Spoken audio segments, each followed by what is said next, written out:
Good morning, everyone. Oh boy, it's Yes, Friday. Friday. It's Friday. Friday. And It's welcome. day. It's day. Yes, it's And day. welcome to the weekly finale of Actually Just Ragin. Oh my Oh goodness. boy. Oh dear. Cliffhanger Made it through episode. I another know, right? week. Here we go. Y'all ready for an intro? Let's do it. Yeah. Actually, just Ragin, the show about everything and nothing.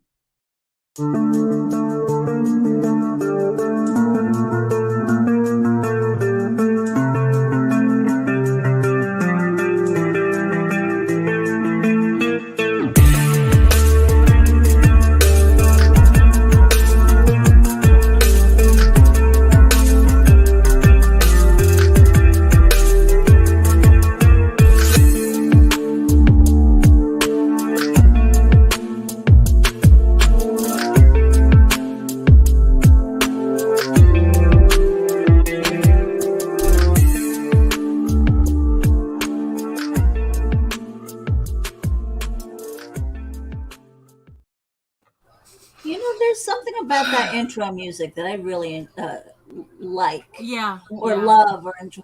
I Yeah, don't know what because it it means is. it's time, bitches. It's Yeah, it's kind of ominous. cool. Let's do this. I hear that and I'm just like, yeah, okay, let's do Yeah. this thing. Yeah. I mean, yeah, it's that's why I was like a little concerned that you might change the music when you were changing the intro because like Yeah. no, the music that's what makes it. Right, You know? right. And it especially hits when the countdown when the countdown happens. Mm-hmm. You know, Yeah. it's like that's when it's like, ooh, you know. It's like, Yeah. It's getting ready to start. Uh-huh. Like the timing, it's like, I've always said that the timing that on your videos with the music is It's impeccable. So, Good it I really try. is. Mike Yeah. Jimmy. Hey, Mike. If my music history hasn't taught me anything, Right. I better know where the damn beat is. Right. Yeah, exactly. Exactly. And yeah, and it's obvious, that it's like, yeah. Yeah. But that's yeah. So accountability. Ah, it's Friday. Let's Ah, not talk it's about Friday. that today. What I do? Yeah, yesterday I was so out of it. I decided that I really needed to use my elliptical earlier in the day. And that's what I did. It's like, I used around like 3 o'clock. I jumped on my elliptical, worked out, woke up, and I was able to function better. Good. afterwards. And then it's like, I was able to finish a sketch cover. I didn't do as much as I wanted, but I don't know. Like I said, yesterday I was out of. I was just happy to get the elliptical out of the way. To tell you the truth, yeah, Yep. yeah. So that was kind of my lackluster accountability. Ms. Nita. I have zero accountability for yesterday. Everything I said I was going to do, I failed. Oh no. Oh no. Well, we start again today. That's what we said. That's why we Right. don't do 30-day challenges because no, we do hour by hour. Hour by hour. I failed. I Moment didn't to get my moment. calendar done. I ate 2 hours outside of my window because I lost track of time. Yeah. That happens though. But Yeah. but stuff that I did not set aside for goals, I did a Okay. lot of yesterday. All so right. it's kind of like, and I so you needed to did be stuff. I mean, you Yeah. accomplished some yeah, things. yeah. Yeah. And look, we start again today. Today's a new Yeah. day. Yeah. So, Yep. I mean, yesterday I was completely exhausted. I had the doctor's appointment. that'll do it. It was an hour drive there, hour drive back, plus the time at the office and stuff like Yeah. that. So, but so far so good. Mhm. And what else was my goal yesterday? Huh. I don't remember. Your But- goal is to get to the chair, Yeah. or Today- or, yeah, or to- to a screen. Period. Yeah. Today I reached goal basically. Yay! I made it to my desk. Here I am. So at least now you can, like, okay, you're at your main computer, you can get your work I can get done. some work done. Yeah. Pay a couple bills. PayPal. PayPal stuff. Yeah. Invoice something. Yeah. So yeah, there are a few things that need to happen today. Right. Outro. So you hush, Nita. I got some edits for you. Oh my gosh. There you go. She's filling up your schedule already. She's already filling up my schedule. Yeah. Oh, you are busy today, Meredith. I am. Mhm. Oh my goodness. Okay. There's your accountability for you. Yeah. I've been voluntold. You want to work, bitch? Yeah. No, but Yeah. but it is funny though that it's like, how I'm just itching to get back to penciling pages. I mean, it's like, I have all this other stuff to do. Like I said, I still have to finish packing, the last of the Kickstarters. I have to finish the sketch covers that go with them. I am finishing editing the video. So, that was also my other accountability. So I didn't do the editing yesterday, so I started this morning. So I did say I was going to upload the video today. Right. And all I can say is anything before midnight is still today. You're right. I agree. I agree. And anything you eat before 12 noon is breakfast. There you go. Absolutely. So, yeah. So I'm working on the video today because I really want to say, it's like, look, I promised a video on Friday. Let me do this. So I'm just going through everything and just kind of getting used to. Oh, I wish I had Loki editing for me. No, I was like, what? Oh my god. I wish.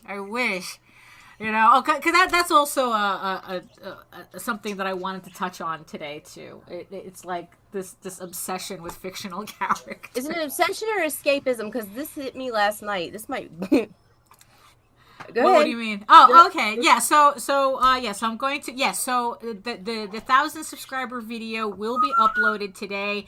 But like I said, anytime before midnight counts as today. So I'm not gonna say like when it uploads, but it will upload today. Yes. I'm good with that. Yeah. I think In that fact, works. what I used to do was, because I used to go to sleep at like 3 or 4 o'clock in the morning. Yeah. And so that was still today. Yeah. Because I hadn't gone to sleep yet. Right. So it yeah, is what exactly. it is. Yeah. So, it's just easier for me to work my schedule this way. It's like I said, it's like I don't want to trip myself up and psych myself out, with, it's like, oh, I failed. And it's like, no, that's not helpful. Just keep moving forward. But I really do miss penciling though. I mean, I was on a roll with that 6th issue, and I really want to get the 7th issue done, and especially now that it's like, we have House of Bob on the docket. Right, yeah, exactly.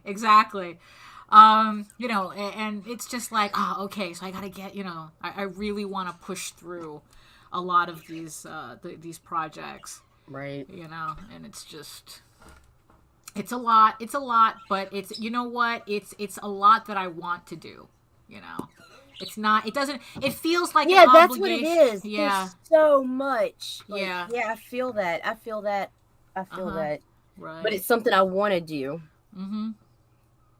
Yeah. So I wanted to talk a little bit about creative writing today. Because it's like, again, that's part of the whole, like, all the stuff that I'm doing, and say, don't you miss the wows already? Instead, we're getting those noises.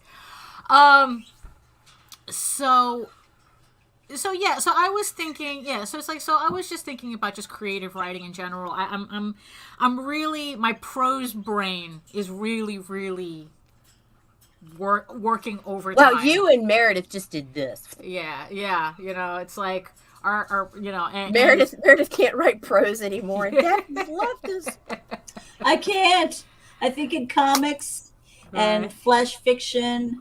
And yeah. Like I'm where are my words? Well, they're there. They're just different now. It's like that's what it is. It's like, mine is like, I guess because I'm working on so many visuals, and I just have like so many like stories, bouncing around in my head, that the prose just makes it easier for me to get through them because I don't have to draw them out.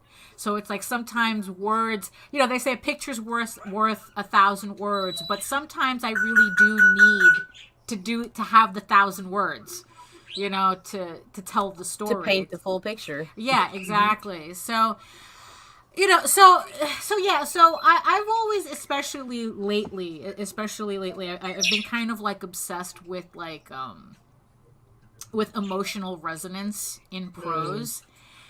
And like why, like how is it that it's like certain things work in prose but doesn't work in comics and vice versa, in terms of that. You would think like, and then it's like the whole thing about, it's like what makes makes a story, like emotionally resonate with people, and it's like, because believable characters. But it's believable dialogue. Because let me go back to the hentai game that I was talking about the other here we day. go. Here come the Russians. Here come the Russians. Yeah. Daphne. By the way, who's Carl? Why are we thanking him so much? Oh, yeah, because he made us that little TVMA deal. Whatever. Okay, so thank you, Carl. Thank you. Yes. Yes, it's like, yes, definitely whatever. So there was something that Meredith had asked me as to like why, like what was it with the game that sucked me in? It was more like, when I had said that part of the game, like I really wanted to keep the main relationship together, which is the married main couple, and everything in the game is just trying to break them apart. And you had asked why I cared so much, and it really like. It's like, you know what? That's kind of the point. That's kind of the big question, isn't it? Like, what is it with this story that I ended up caring so much? And that's the funny thing, because I go on the forums and it's all people trying to unlock all the sex scenes. Now you're going to have the Russians come in. So you have all the people, it's like, how do I unlock this sex scene? How do I unlock this sex scene? How do I unlock this sex scene? And then I'm sitting there going, how do I keep this marriage together? Your obsession is because you're trying to do something that the game was never intended to do. You're trying to create an ending that isn't what the creators intend, and you love that challenge. Well, you see, and that's the funny thing, because that's kind of where that's kind of what I was thinking about this morning. Like, okay, what was it? And it's like, and that's kind of like where it's going. So the premise of the game, the hentai stuff aside, the premise of the good morning. The premise of the game is that you're playing a character named Rowan Blackwell, who is this is like kind of like a medieval fantasy type of thing, where he is like the hero of the realm, but because because he slayed a demon lord like 8 years before, 8 to 10 years before in this.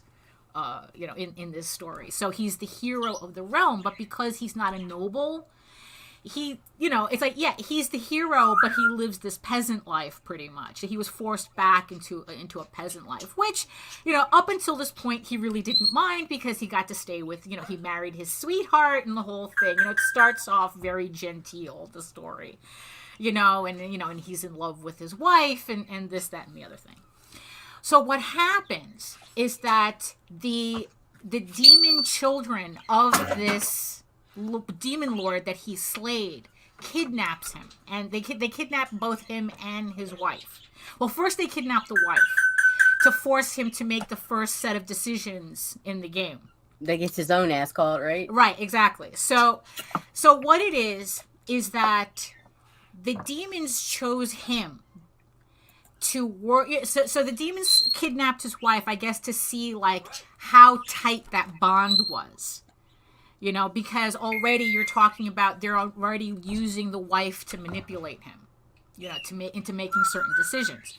So he ends up at the castle, back at the castle, initially thinking he was going to rescue his wife. And instead, the demon twins gives him pretty much an offer, according to the game, you can't refuse. Oh. And that in exchange for pretty much living his life with his wife in the castle, he has to work for them. Right? So he gets to stay with his wife. They pretty much lead, they can pretty much stay together. But now he has to work for the demon twins. And what it is, and this kind of hit me too, and what it is that the reason why they chose him was because they need his reputation as a hero of the realm in order to infiltrate the other kingdoms so that they can take over those kingdoms through him. Oh. So this is where kind of like where the stats of the game start, come into play. Which again, it kind of like brings in, it's like, okay, why am I attached to this couple? Right. Why am I attached? So their marriage, so him and Alexia, his wife, they're kind of like the moral base, the moral starting point of the game. And depending on what decisions you make, it's like you kind of gather guilt points and corruption points. Although I haven't figured out where in the game they store. It's Adult Fable. Something. I really don't. I really don't know. So you collect guilt and you collect corruption points. Good morning, Sam. Hey, good morning, Sam. So as you make decisions, the more decisions that you make in favor of the twins, the more corruption, the more you're corrupted. And the invasion begins. There you go. See? And then what happens is that it opens up options for you to turn that corruption on your wife, on Alexia. So the more you give in to the twins' demands, the more you start taking it out on her. And even though that there's certain ways that you can kind of like get corrupted together, it only goes a certain amount. It only goes to a certain point. And then the decisions start breaking them apart. And I guess it's like that's what's the challenging part for me, is trying to keep their marriage together. The whole game is to tear it apart. Yeah, one way or another. Yeah. So that's my suspicion. That's yeah. But here's also the thing too.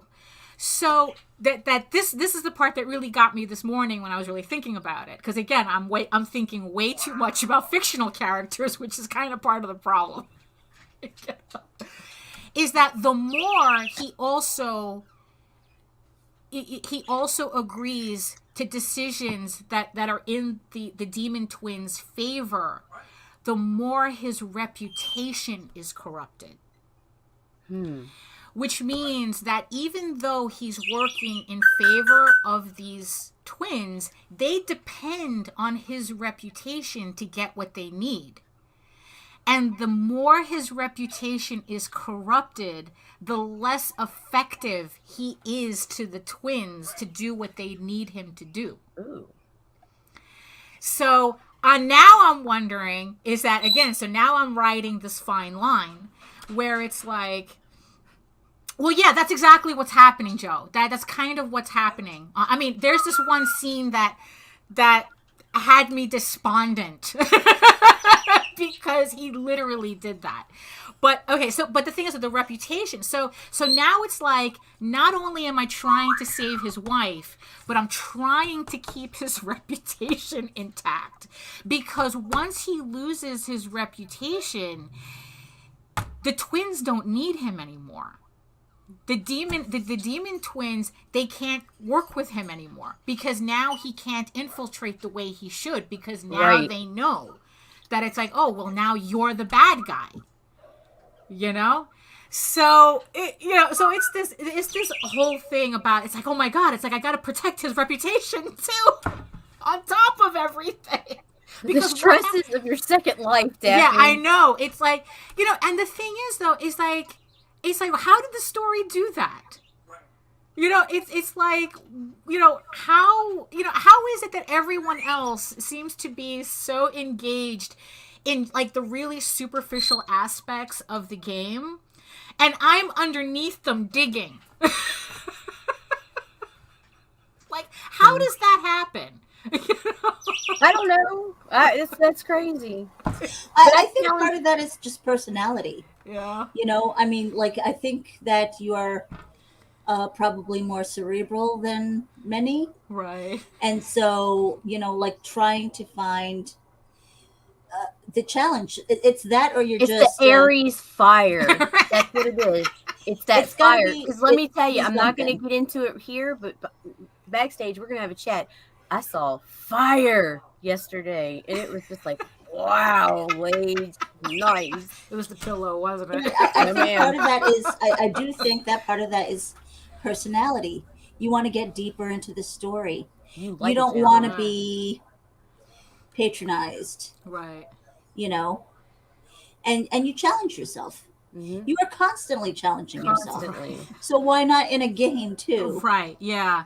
Yeah. I guess, and it's like, but sometimes it's funny because sometimes it's like, it's like, sometimes it just feels like, am I the only weird one here? Like, am I the only one getting No, intensely? you're good. You're good. Oh yeah.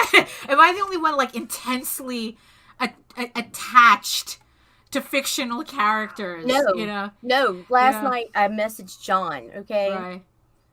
Like, I knew a bunch of stuff John did already, but for some reason, I'd never caught Shira. Oh, okay. Okay. Shira to me was life. That was my first Yeah. bonding with a fictional character because my Right. childhood was shit, and Shira was my escape. Right. Like, Yeah. when I walked out that fucking door of my parents' home and I jumped on my bike was swift wind and I was gone. And Yeah. and, No, for and real. life was good until I had to go back home. Uh-huh. And so, like, that, I don't know, maybe that has something to do with it because I do the same thing with my characters in fucking Skyrim where it's like I want them to make, like, I'll try to build one that's like chaotic good. You gotta, and it's like, it's fucking impossible. Right. Yeah. Like, you're dead. You're never gonna make it to level 4. Yeah.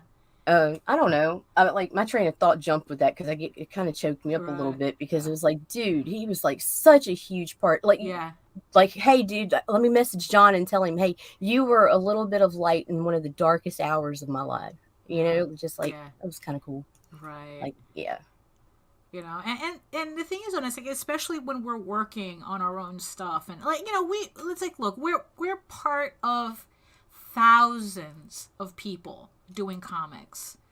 It's like, just like, and it's like, what, I mean, we were talking about this yesterday, me and JD. It's something related, but where we were talking, okay, just the other day, I got a DM from somebody who, they had a house fire. Oh shit.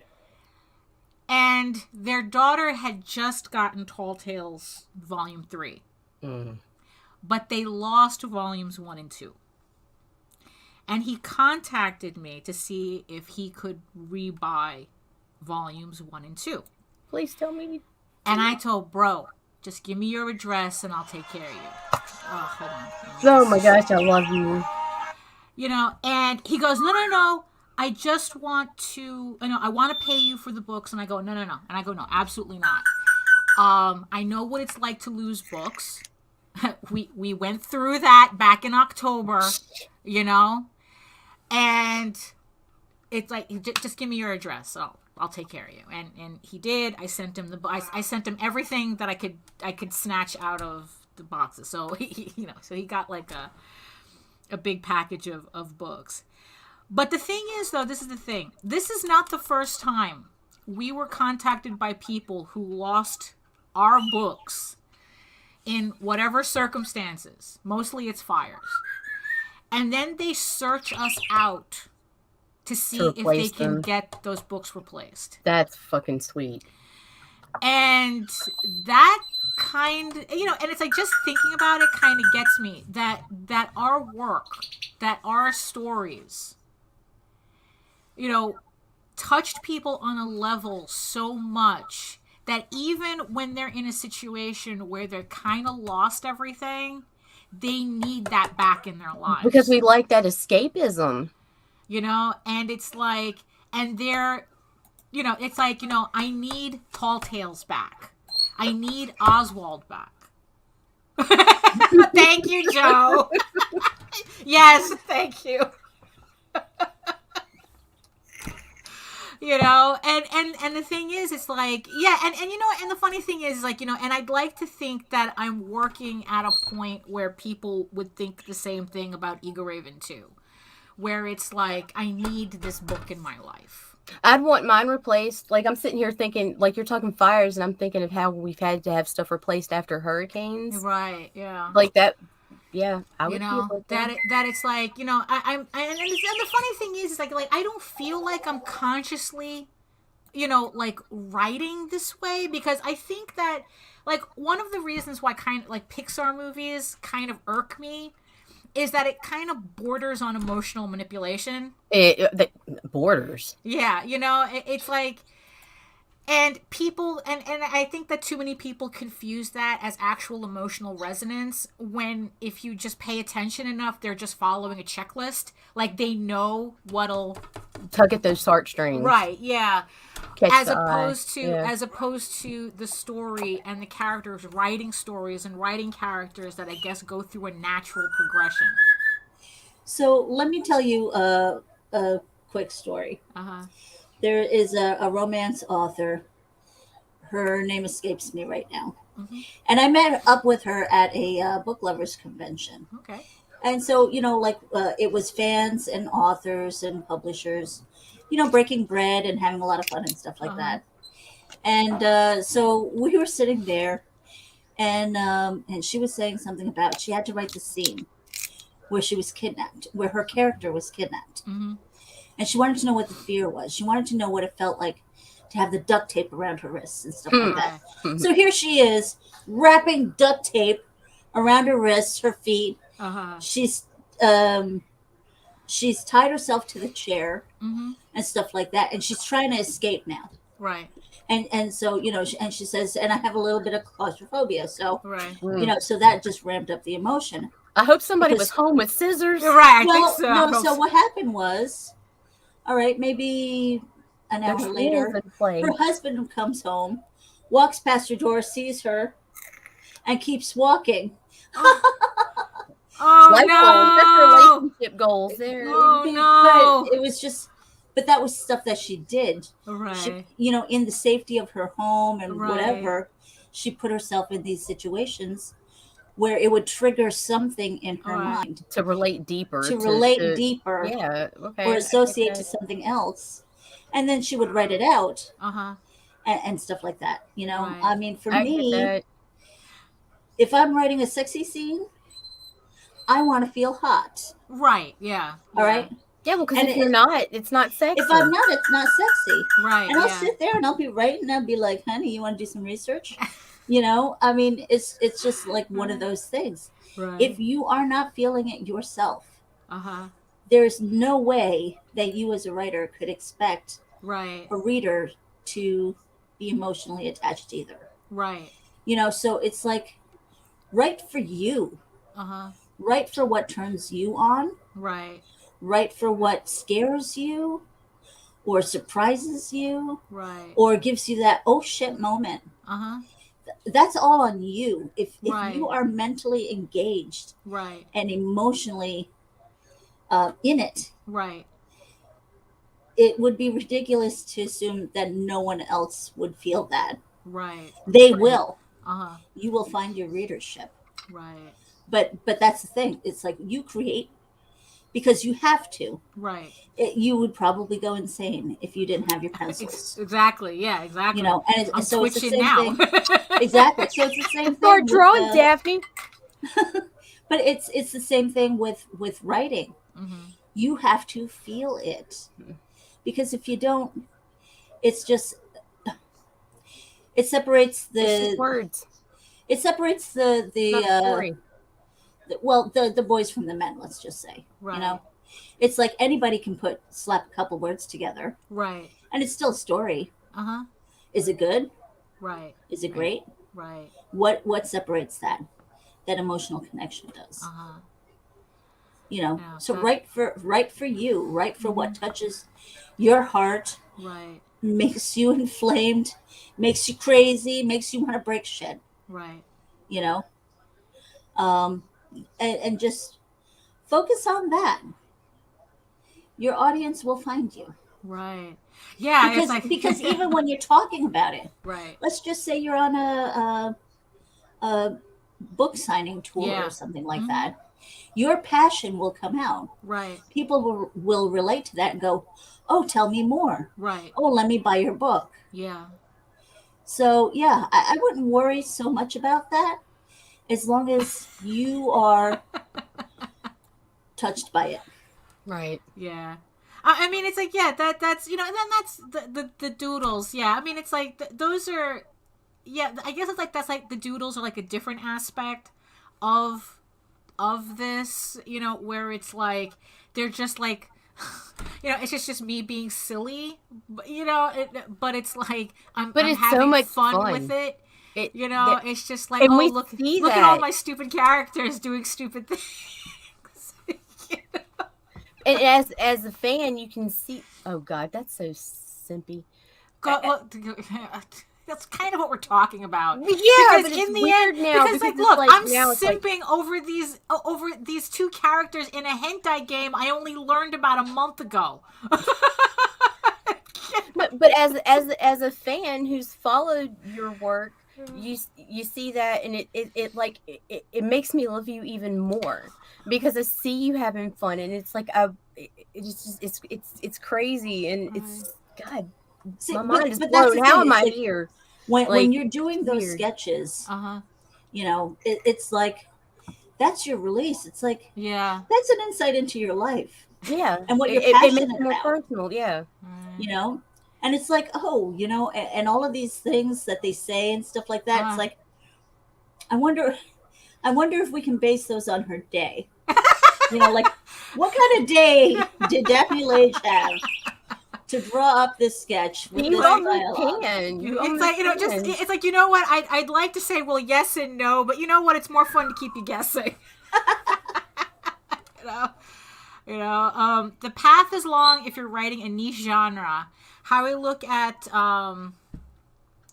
AWF and primetime Saturday night, it's easier to digest on first glance, but it takes people to read Amazonia to become fans of it. Yeah, it's like kind of like, how do you get people on that path? Like, because like, because again, it's like, there are thousands of people doing what we do, and then it's like, and I can't help, but pay attention to people who seem to like, they're in it, but they talk about everything else but their characters, but their story, but their process. They're talking about, potential Netflix deals and whatever tchotchkes they're putting out and what, like, they talk about everything else but their book. And it's like, and it kind of, and I find that kind of weird, because it's like, how do you put so much creative energy into something and not want to talk about it? Except you, Russian bots. Every fucking time. Daphne, you always got to cause an invasion. Yeah, I know, but it's like, I had to talk about the game, yeah, and I always find that strange, like people who could just, work on a comic and literally just consider it a job. Like, I mean, like, I know that, people like Jack Kirby and Basima and, all of these professionals that I look up to, that they kind of felt that way, that they were kind of like no different than plumbers, that they had this very specialized skill that they were getting paid for. Right.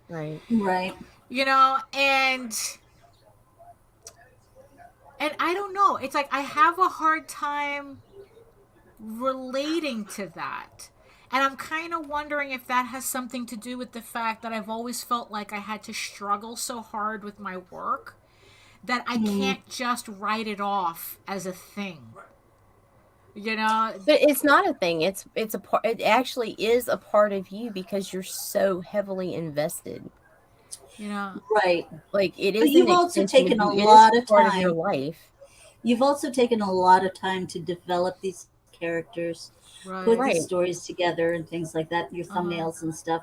But I have to say, for me as a writer in general, I do a lot of different types of writing.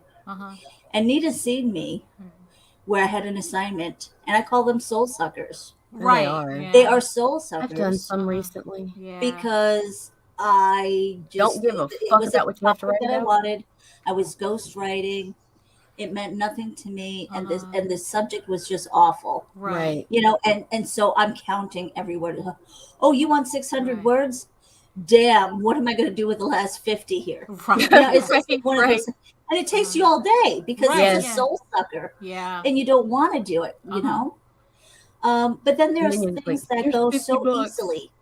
Like this was a while ago, but I woke up and there was dialogue in my head.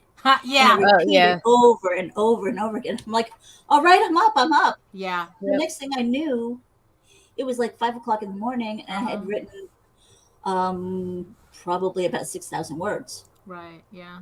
You know, so I mean, it depends. Yeah. It really depends. And even in your own stories, I'm sure that there are some slow times where like, how can I kick this up? It's like, I'm not feeling this, you know, and you can always go back and edit. Yeah. But that even happens in the stories that you love to write. Yeah. So, again, it's just one of those things where I think editing helps. Yeah. And just letting the words flow. Don't worry so much about it. And if you're feeling it, keep going. Right. Because you can go back and edit. You know, it's like first round is usually a hot mess. Right. Yeah. We're not all Mozart. Uh-huh. You know? So that's it. It's like for me, I love to write. Haven't done it in a while. Sometimes I feel like I lost my words because for the last 2.5 years, I've been doing comic scripts. But you've been told to cut so much. Yes, and even when we're doing lettering, Nita, she's like, "Cut it, you don't need it." I'm like, "My words." And I would say, you know, do different exercises. Take yourself out of your writing comfort zone. Write a flash fiction piece. Right. Hey, you know what? Here's the word of the day. I love how you throw that around like it's so easy. Like it's so fucking easy. Like it's not. But that's why it's fucking not. Like, and it doesn't happen, and you frustrate people. No. Look at find something outside to look at, and write something about it. Right. You know, just for a different type of writing or format or whatever. Right. But I wouldn't worry about it so much. I mean, the creative brain is always out to experiment and grow, I think. And when we get over, really, really comfortable, I think at that point, it can get really, really boring. Right, yeah. And then we start to lose interest in our own work. Right. And that's why I told Nita, and I tell everybody, stay uncomfortable. Right. Just a little bit. Uh-huh. Be on a learning curve. Right. Try something different. Right. You know, and if you think that your bad guy is bad, what could make him even worse? Right. Yeah. You know, things like that. Yeah. Just pushing the boundaries. Yeah. Well, yeah, it's like, and Joe brought up a point, like, it's like, yeah, we're like me personally, I jump between comics and prose because I do have to think differently for each of those mediums. Yeah, absolutely. Yeah, and that's also kind of like a crux of the game too. Like pretty much the way they describe it is that how much bad does a good person need to do before they're bad. Just bad? Right. And that's the overall theme of the game, where it's like that this is a good person and he tries really hard to be a good person. I try really hard to keep him a good person, but there comes a point in the game where the game is forcing decisions that I wouldn't make, but the character has to make. Well, I mean, it's their story, but it's like that I cannot force him off this path that I guess the writers have, and the options they're giving you are curving you to that dark place where you want to go to the light, but there isn't. It's not there. That's not. Yeah, it's like in the end, it's like that's kind of not the point. And what I'm trying to do is mitigate the damage. You know, that's like, I mean, it's like the whole thing about, you know, like if you think your bad guy is bad now, it's like, so yeah, it's like every time I feel like I'm kind of stuck in a story, like in a part in a story, and it's like, okay, it's like, you know, how can I kind of like wake everybody up, you know? And usually for me, it boils down to, it's like, okay, what horrible thing can I do to them now? You know? It's like, so I'm kind of like doing the opposite of the game, where it's like I'm trying to keep them on the straight and narrow, and the game is like going, we need to do something horrible to you. So when it comes to my characters, when I'm stuck on, you know, when I'm working on these prose vignettes or hammering out a story, and I'm stuck, it's like, okay, what horrible thing can I do to you? You know, and for those of you who are familiar with the doodles, that's how Eager Raven ended up with a dagger in her chest. If you wanted an example. You know, and then it's like I have to sit there explaining how that happened, and I ended up with a whole crazy story just based on that, because I was trying to hammer something out and things were just going a little too well.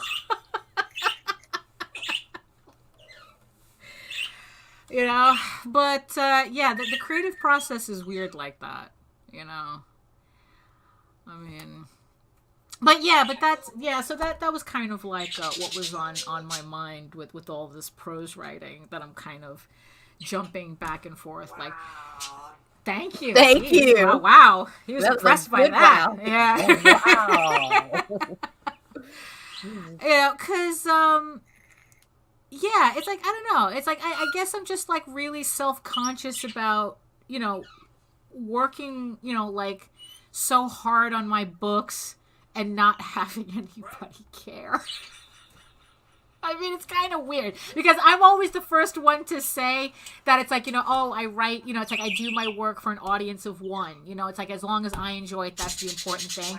Right. But also at the same time, it's like, you know, it's like, look, I kind of do want people to like this stuff. Well, and there's a certain amount of, well, you want affirmation too. Yeah.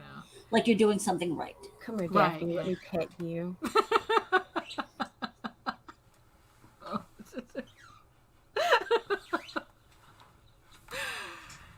Hey, Meredith.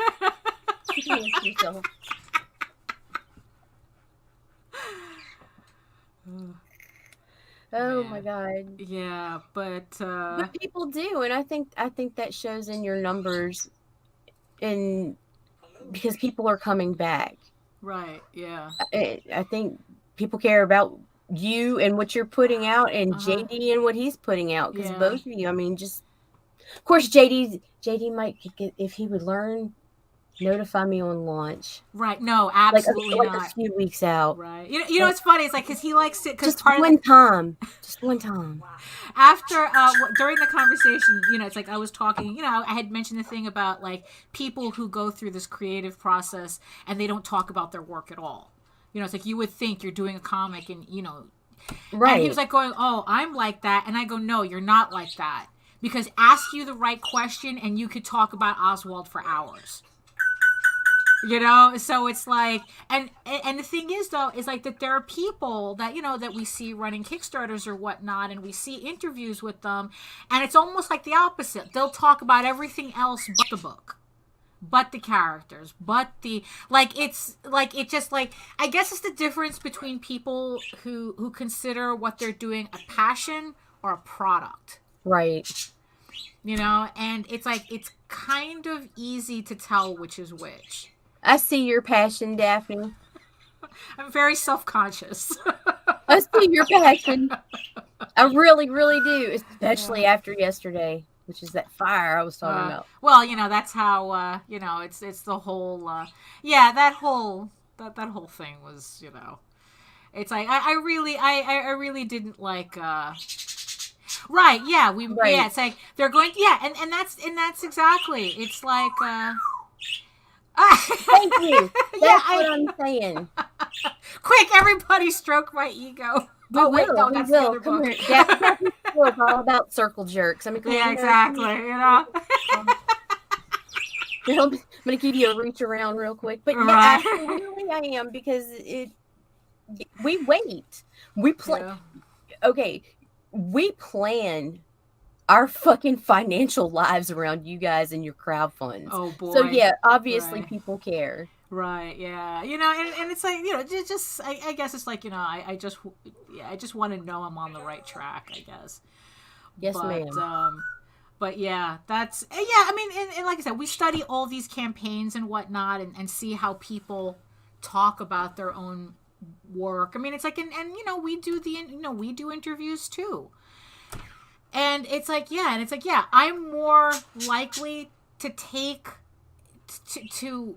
I'm more likely to look at someone's book more if I can feel the passion that they had making it, right, than if they're just telling me, oh yeah, we looked at trends on Kickstarter and put together a book based on that. It's like, I mean, there was literally an interview where a guy just outright said that it's like that's what he did with his book. Yeah. He just looked at trends and it's like, bro, if you just wanted to make money, open up a weed dispensary. It's like, go, Nita needs a source. It's like, it's like, if you just want to make money, why go through the hassle of making comics? Oh, bye, Joe. Yeah. Have a good day. And the only reason the husbando pillow is not down here because actual husbando was up, and I'm not walking around. I'm not walking around the house with that pillow while he's awake. She won't do it. That's this level of attachment. If that's not passion, what is? I mean, really, it's like,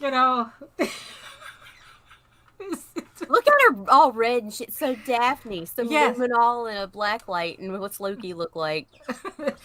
Washed. Probably, I'm trying to keep the cat hair off of him. That's the only reason why he stays upstairs, because the cats put a big snag in the Eagle Raven pillow. Pissed me off so much. So that's how I ended up with the other not to me, sir. Oh, Jesus. But I mean, really, it's like, but this is what I'm talking about. It's like, it's like, you can't talk to me about not simping characters, because honestly, it's like, if you're not simping your own characters, then what are you doing? I mean, I think there was a doodle with that. It's like, where I'm, I'm sitting there going, it's like, if you don't, want to kiss all of your original OCs, did you design them correctly? And Loki sneaks up going, and by smooching, by kissing, you mean fucking, right? And I go, yes.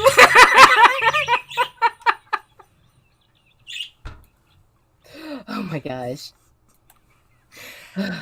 So, I think that, wow, okay, I think, yeah, and that's what it is too. All these characters are us. Right. All my characters are me. So it's like, you see all the doodles and you're just seeing all different aspects of me. Right, all over the page. It's, it's literal, it's figurative, it's everything, And that's why I don't understand it when people can, like, just, like I said, can just, like, just look at it like, oh, yeah, it's like, oh, next, let me move on to the next thing. It's like, oh, yeah, I did that already. It's just a product. It didn't work out. Let me throw, it didn't snag me a deal or anything, so I'm done with it. Right. Because it's like, how do you put so much effort and just, like, throw it away like that and not have fun with it? I mean, so many people do. Right. How many characters are 42? Yeah, I mean, but that's, it's like, that's how personal our characters are. So it's like, so that's why I'm always self-conscious about how I'm writing them. Because it's like, we're not talking about fanfic here. I mean, I've written fanfic. It's like, and that's kind of a little different, but it's like, it's like, it's like we're kind of like being self-indulgent, but we want to share it at the same time, and we want it to resonate so that other people can enjoy it with us, even though technically we are being self-indulgent.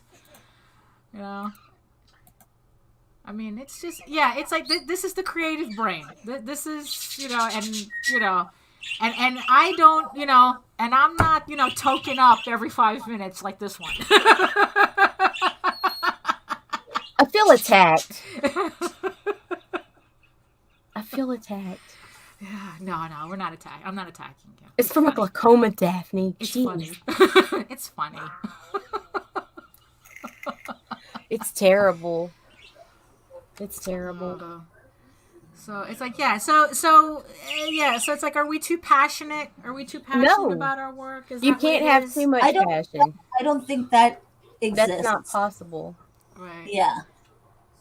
It's something that we can say. Well, there's never mind. That would be weird. No, you're good. It's like, really? Like, that's stopping you now?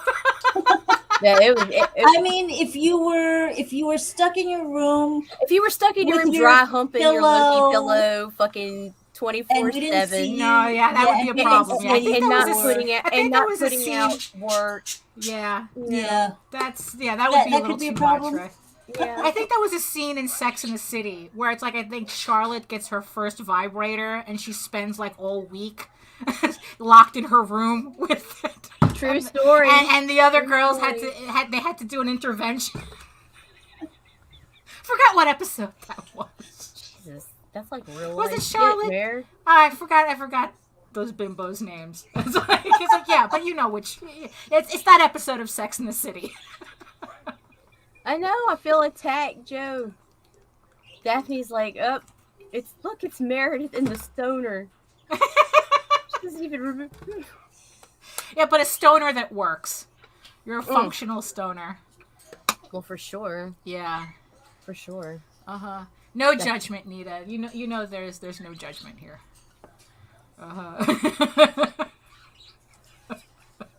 Well, we're getting pretty close to our hour, you guys. Right, yeah. I'm sorry. I didn't realize. Oh, yes, ma'am. Small achievable goal for the day. You guys in the chat, too. State your small achievable goal. Go, Daphne. Yeah, I'm finishing my video. I'm finishing labeling my Kickstarters. I'm finishing off the sketch covers today, which will also give me the opportunity to record each different marker that I'm using for these.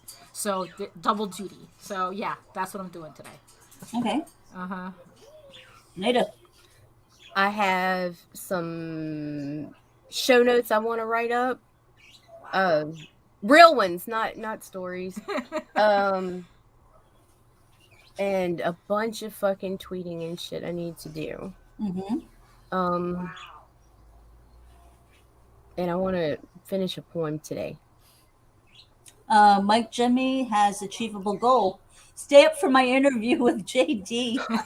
Oh, that's true. Yeah. So JD is interviewing Mike Jimmy at 1:00 today Eastern.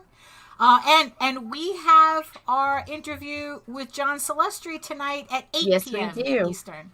Yeah. Guys, I hate you, Tom. Let me see. Anybody else out there with their achievable goal? To advance 1-7. Okay, trying to convince myself to keep my word to fans who want me to submit samples to Coffin Comics. Look, the worst that happens is that they say nothing. No. Or nothing. Actually, that's usually what the happens. Worst they just is don't nothing. answer. No is at least an answer. That's true. That means that they're talking to you. Yeah, it's like, yeah. As for me, I know Nita's got a couple of things that she's adding to my to-do list, but I do have a honey-do list for you. I made it to my desk. That's my goal. Right. But I'm going to have to get up and walk around a little bit and try and get my hips. You better come back to your desk. I will be coming back to my desk. All right, I love you. My point is don't overdo it. Don't get injured today. Today I need you. I need your fingers, Mare. I need I your know. fingers. That's so kinky. We'll work on that, okay? I need them. Yeah, I that's it. It's like I need to keep my goal is health right Yes. now. More And it should more be. than anything. So I have to yes, I have to get some work done at my desk, but I've got to move. I've got to get limber. I've got to be able to kind of walk on my own, Right. which hasn't happened yet. But I'll let you know when it does. Yeah. And you are aware because you know how we work, so everybody doesn't think I'm so poor Meredith. She's sick, and look how abusive Nita is. Meredith will tell me to fuck off, Nita, if I'm telling her too much. I will. That's how we do things. That's how we roll. Yeah. Yo, y'all ready to roll out of here? Yeah. Yeah. Yes. I mean, I usually got- say stay safe, Yeah. stay productive, be kind, and hit the button. Yeah. It's free. That's what my 1,000 subscriber giveaway video is going to be about. Why 70% of you will not subscribe to the channels that you watch on a regular basis. What is that? Thank you. Just press the button. It doesn't And while cost you you're- anything. Right. And while you're here, hit the like button on our vlog too, Yeah. if you would. Yes, We would appreciate that. that's true. The algorithm likes that. They do. Yes. All right. And I guess have a great weekend. I forget. Yeah. You know, it's like, wow.